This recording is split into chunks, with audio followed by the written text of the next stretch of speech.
समस्त संसार सर्वश्रेष्ठ जलंधर के अधीन होगा। सर्वत्र गूंजेगा एक ही मंत्र, ओम जलंधराय नमः, ओम जलंधराय नमः।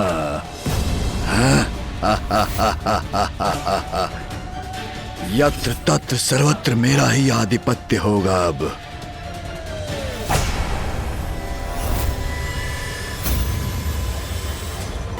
मेरे प्रिय बलश्रेष्ठ महान है, सर्वश्रेष्ठ है, सर्वोत्तम है, भगवान है आप।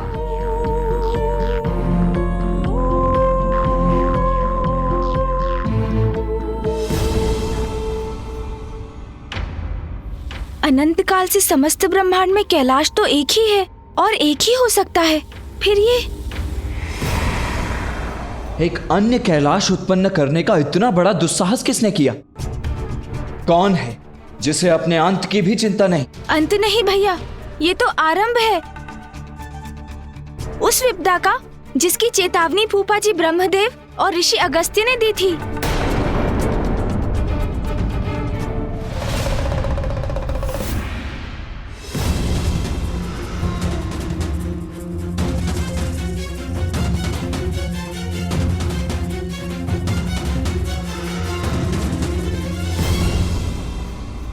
इस संकट के महासंकट बनने के पूर्व ही इसे नष्ट करने का उपाय करना चाहिए हमें, अन्यथा विलंब हो जाएगा।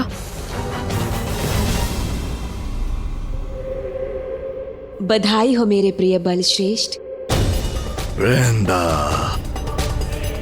सर्वश्रेष्ठ तो आप थे ही, किंतु आज आपने अपनी इच्छा शक्ति से वो कर दिखाया जो आज के पूर्व कोई नहीं कर पाया। स्वयं को सर्वोच्च सिद्ध कर दिया आपने।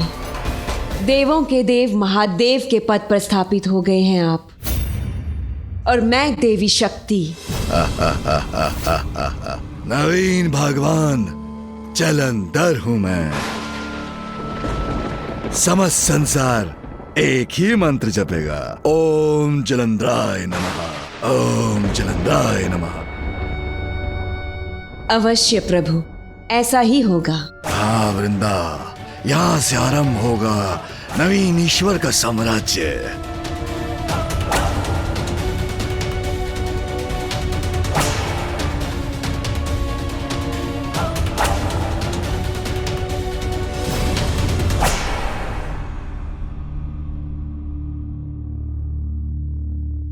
वृंदा,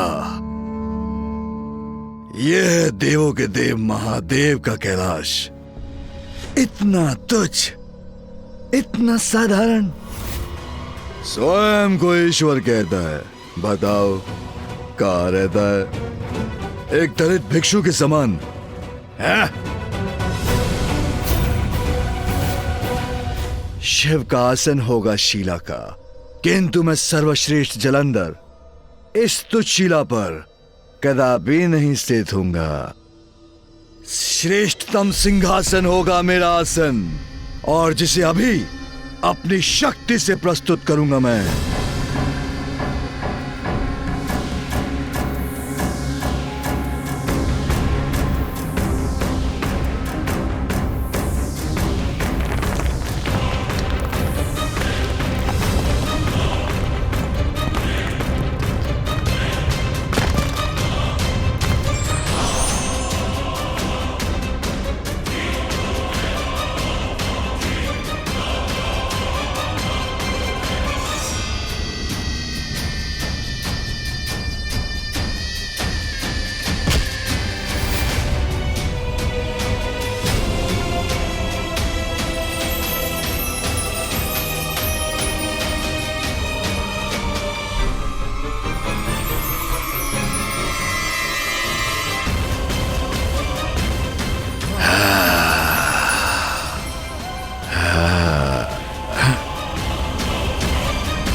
उचित है। अब ये सर्वश्रेष्ठ जलंधर की योग्य है सिंहासन। नवीन सिंहासन के अनुरूप ही परिवर्तन होगा यहाँ।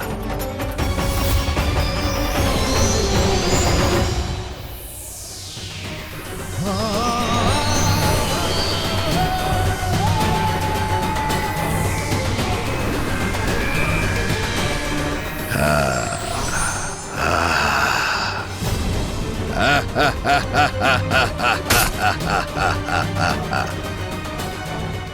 परिपूर्ण है क्यों वृंदा?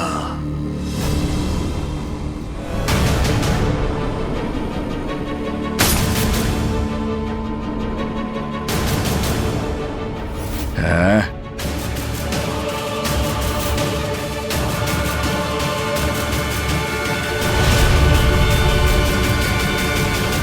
लज्जा नहीं आती ने स्वयं को ईश्वर कहलाने में? कैसे ईश्वर हैं ये, जैसे तुच्छ भवन में निवास करते हैं? क्या मेरा नवीन भगवान का अपनी पत्नी के साथ इस प्रकार के जीर्ण शीर्ण भवन में निवास करना उचित है? नहीं।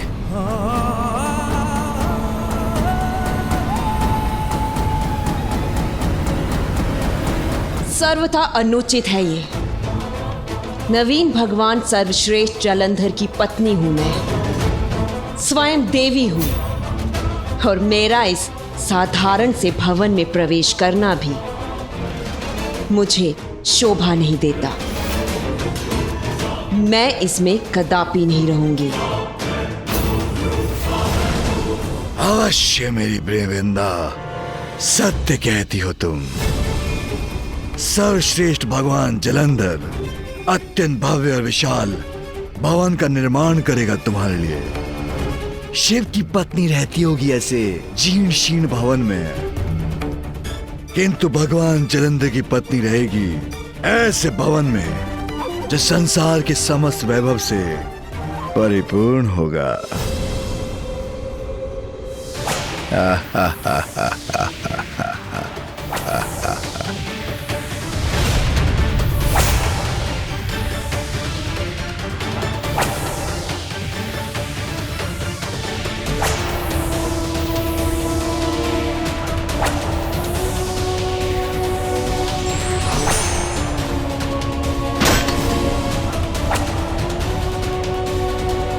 जलंधर प्रसन्न हुआ। संसार के नवीन ईश्वर का नवीन कैलाश है ये।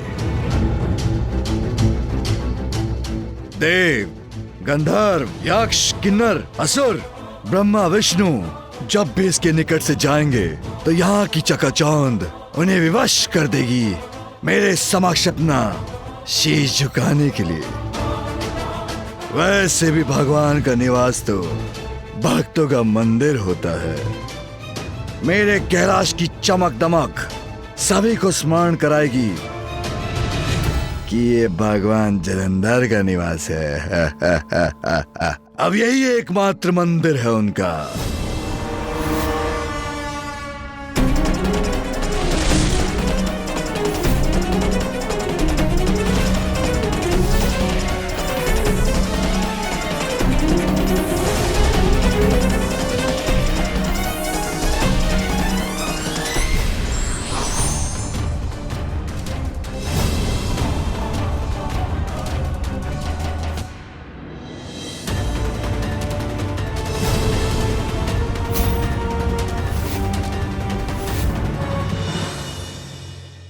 जलंधर प्रसन्न हुआ।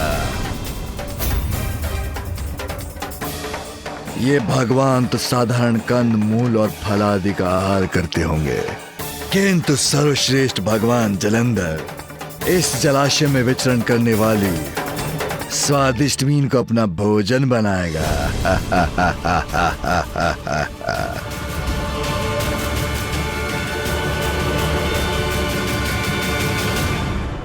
कहो प्रिय, अब तो सब उचित है ना? उचित क्यों नहीं होगा स्वामी? सब सर्वथा उचित है। आप शिव से भी अधिक शक्तिशाली हैं और मैं पार्वती से भी अधिक सुंदर, और हमारा ये कैलाश सबसे अधिक सुंदर। पूर्ण रूप से स्थापित हो चुके हैं नवीन भगवान सर्वश्रेष्ठ जलंधर। आइए प्रभु, अपना आसन ग्रहण कीजिए। अवश्य वृंदा, आसन तो अवश्य ग्रहण करना चाहिए मुझे।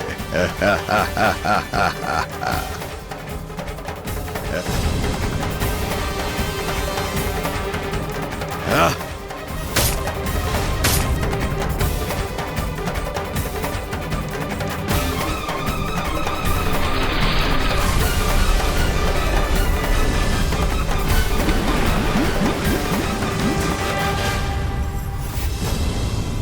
मैं महान हूं, सर्वश्रेष्ठ हूं, भगवान हूं, जलंधर हूं मैं, जलंधर हूं मैं, जलंधर हूं मैं।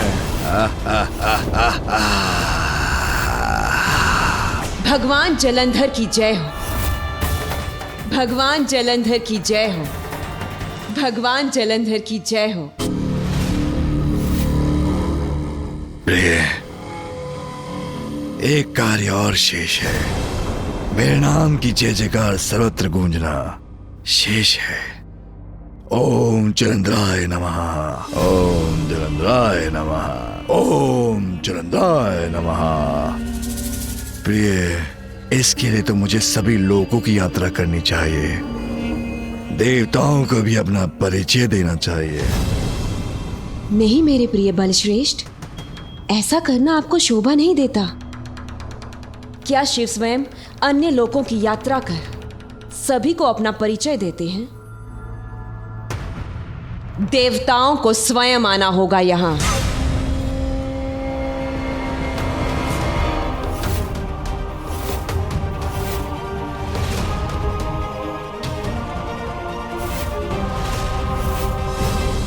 तुम्हारा सुझाव उचित है, किंतु ये सभी अभी भी पूर्व के समान शिवी के पास गए तो उन्हें कैसे ज्ञात होगा कि मैं कौन हूं?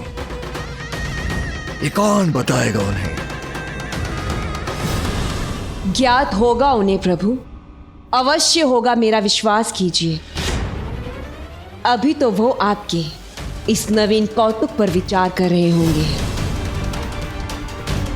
और उनका यही कौतूहल उन्हें आपके पास, नवीन शिव के पास, नवीन भगवान के पास ले आएगा।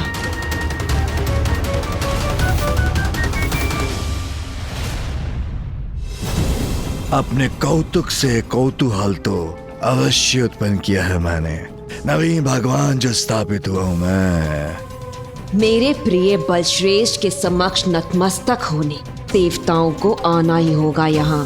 आनंद आएगा जब इस सभी देवता मेरा नमन, मेरा अभिवादन करने के लिए विवश हो जाएंगे।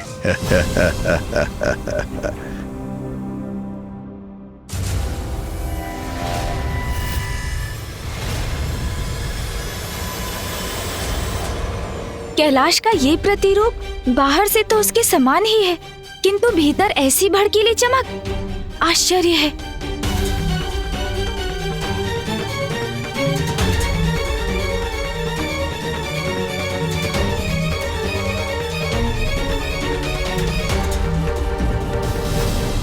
अब तो ये घटना और विचित्र रूप ले रही है। इतने विभत्स कैलाश का निर्माण कौन कर सकता है? इस घटना ने तो मुझे चिंता में डाल दिया है। इतना तो साहस! कैलाश के समक्ष उसके प्रतिरूप का निर्माण कर लिया है किसी ने।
ये तो स्वयं महादेव है।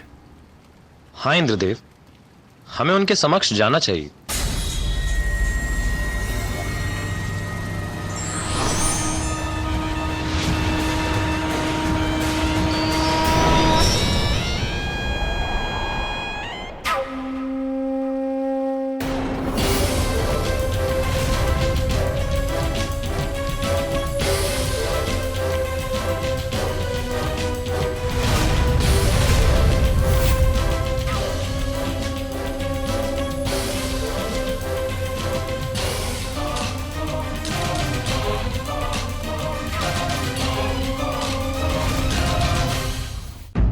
बड़े ही अचंभे की बात है। देखने में तो ये साक्षात महादेव प्रतीत हो रहे हैं, किंतु ये उनके साथ कौन है? कदाचित ये माता पार्वती तो नहीं। किंतु महादेव इतने दिखावे और आडंबर के साथ? नहीं नहीं, यह असंभव है। इंद्रदेव, यहाँ कुछ तो अनुचित हो रहा है।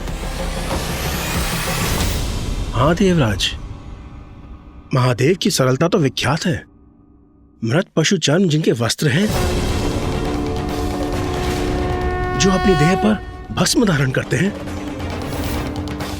जिनके गले की शोभा भुजगेंद्र सर्प है, जिनके पास सब कुछ है, किंतु वे उससे विरक्त होकर एक तपस्वी की भांति रहते हैं। वो भला ऐसा वैभव और ये बहुमूल्य आभूषण क्यों स्वीकार करेंगे जो मेरी नगरी में भी नहीं है? सूर्यदेव सत्य कहते हैं, कुछ तो अत्यंत अनुचित घटित हो रहा है यहां।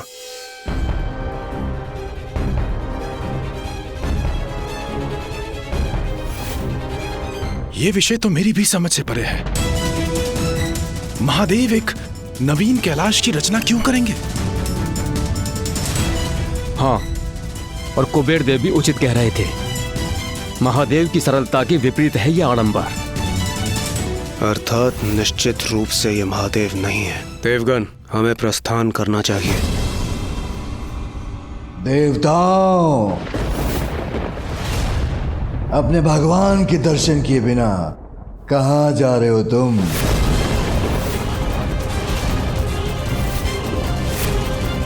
ये महादेव का स्वर तो कदापि नहीं। इतना कठोर स्वर महादेव का? नहीं नहीं, असंभव। किंतु महादेव नहीं तो कौन है ये जो उनके समान दिखाई देता है?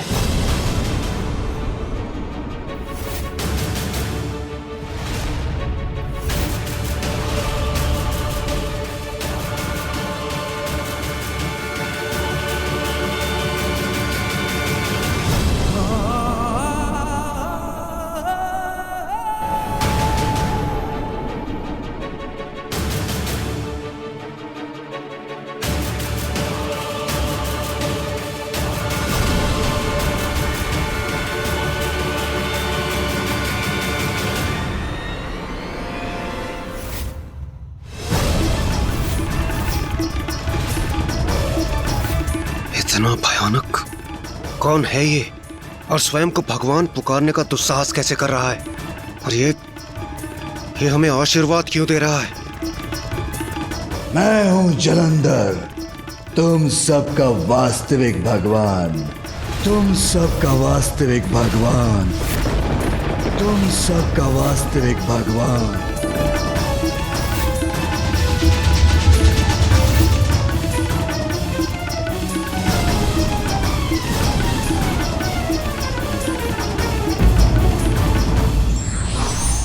असत्य का आवरण क्षणिक देर के लिए तो भ्रमित कर सकता है, किंतु उसका सत्य उजागर हो ही जाता है।